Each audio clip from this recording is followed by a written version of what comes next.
बेलापुर गांव में इंद्र कुमार नाम का एक वैज्ञानिक रहता था। उसका पूरा जीवन खोज और आविष्कार में ही बीता, पर उसने अपनी जिंदगी में जो सबसे बड़ा आविष्कार किया था उसके बारे में किसी को नहीं बताया था। जब उसे ये एहसास हुआ कि अब वो ज्यादा दिन जिंदा नहीं रहेगा, तो उसने अपने पोते को बुलाया। नरेंद्र, लगता है अब मैं ज्यादा दिन नहीं जीऊंगा। आप आए दिन इतनी सीरियसली बात क्यों करते हैं दादाजी?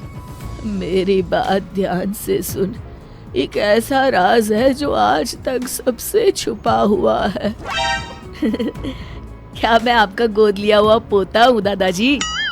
अरे नहीं नालायक, मेरा एक ऐसा आविष्कार है जो सबके सामने आ जाए तो तहलका मचा दे। तो आपने अभी तक तहलका मचाया क्यों नहीं दादाजी? हे भगवान, ये तेरी हंसी ठिठोली तो मुझे मरने नहीं देगी। चुप हो जा और मेरी बात सुन। मैं वो आविष्कार किसी बड़े आदमी को बेचना चाहता था। अब तू ही संभाल और जैसा ठीक लगता है कर। पर ऐसा क्या है दादाजी? और आप कहीं नहीं जा रहे हैं? हाँ, मैंने समय में यात्रा करने वाली एक टाइम मशीन बनाई है, जिसमें बैठकर कोई भी इंसान भविष्य काल और भूतकाल में जा सकता है। लेकिन एक बात याद रखना, उस टाइम मशीन का इस्तेमाल हमेशा अच्छे कार्यों के लिए करना। ये आप क्या कह रहे हैं दादाजी? कोई फिल्म की स्टोरी सुना रहे हैं क्या? ये ले तहखाने की चाबी और ये मशीन की चाबी। इसे 3 बार आगे पीछे करने से मशीन चालू हो जाएगी। आप क्या बात कर रहे हैं दादाजी? नरेंद्र तुरंत वहां से भाग जाता है और अपने सबसे भरोसेमंद दोस्त बिल्लू को बुलाकर लाता है। उसे लेकर तहखाने में जाता है। दोनों दोस्त सामने खड़ी मशीन को देखकर दंग रह जाते हैं। नरेंद्र वापस दादाजी के कमरे की तरफ भागता है। देखता है कि इंद्र कुमार सुकून की नींद सोए हुए हैं, जैसे दिल से कोई बोझ हल्का हो गया हो। वो उन्हें उठाता है, पर वो तो इस दुनिया से जा चुके होते हैं। नरेंद्र दुखी हो जाता है। कुछ दिनों बाद, अरे यार, मुझे लगता है कि तेरे दादाजी मरते मरते तेरे साथ मजाक कर गए। भला इसमें बैठकर हम लोग समय यात्रा कैसे कर सकते हैं? नहीं नहीं, दादाजी ने कहा है तो ये सब सच ही होगा। अगर ऐसी बात है तो क्यों ना हम इस मशीन का इस्तेमाल अमीर बनने के लिए करें? पर दादाजी ने कहा था इसका इस्तेमाल अच्छे कामों के लिए ही करना। अरे तो हम कौन सा किसी का बुरा कर रहे हैं?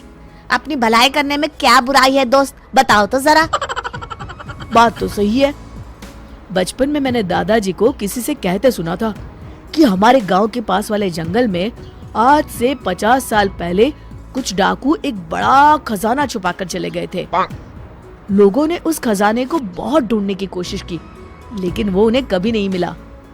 तो हम इस मशीन में बैठकर समय में 50 साल पीछे जाएंगे और जंगल में गड़ा हुआ वो खजाना लेकर आ जाएंगे। उसके बाद तो जिंदगी भर मौज करेंगे दोस्त। अरे पर कहीं कुछ गड़बड़ हो गई तो? अरे क्या होगा, कोई भूत पकड़ लेगा क्या? बच्चों जैसी बातें छोड़ और चल फटाफट।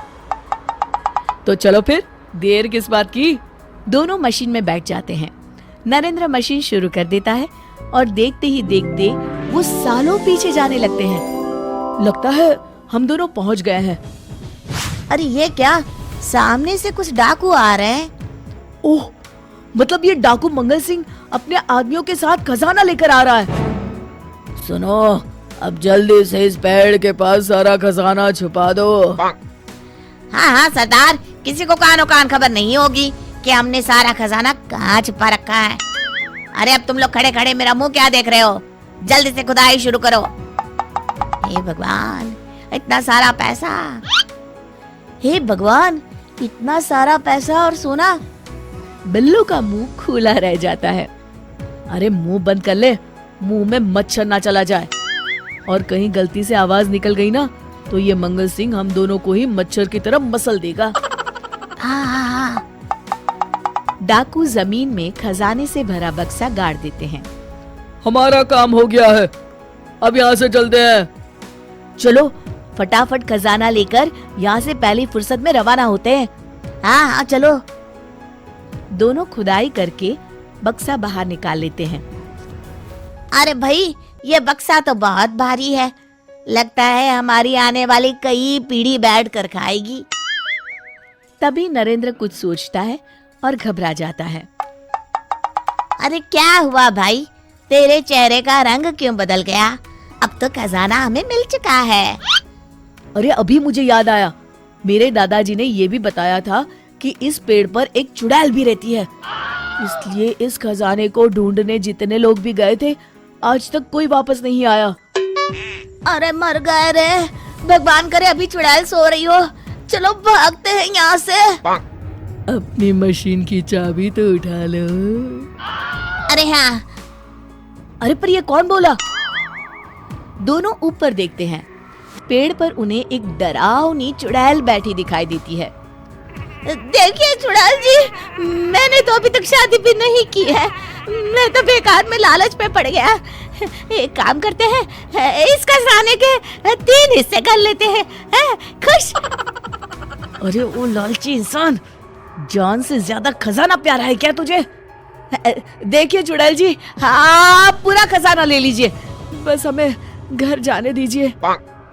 मैंने तुम्हें घर जाने से कब रोका, पर मैं भी तुम्हारे साथ चलूंगी। आप हमारे साथ चलकर क्या करेंगी? तुझे अपनी जान प्यारी है तो चुपचाप मुझे शहर ले चल। इस जंगल में मैं बोर हो गई हूँ, मैं भी देखना चाहती हूँ कि 50 साल के बाद की दुनिया कैसी है। आप तो काफी शौकीन चुड़ैल मालूम होती है, पर क्या है ना, इस मशीन में सिर्फ 2 ही लोग बैठ सकते हैं। तो तुम मशीन चलाओ, मैं बैठती हूँ और इस बिल्लू को यहीं शेर और भालू के डिनर के लिए छोड़ जाते हैं। मैंने किसी का क्या बिगाड़ा है, थोड़ा एडजस्ट करके तीनों बैठ जाते हैं। आधे रास्ते पहुंचने के बाद मुझे तो बड़ी जोरों की भूख लगी है, किसे मार कर खाऊं? नरेंद्र और बिल्लू पसीना पसीना हो जाते हैं। क्या ये दोनों वापस घर पहुंच पाएंगे या ये चुड़ैल किसी को मार के अपनी भूख मिटाएगी? ये जानेंगे इस कहानी के अगले भाग में।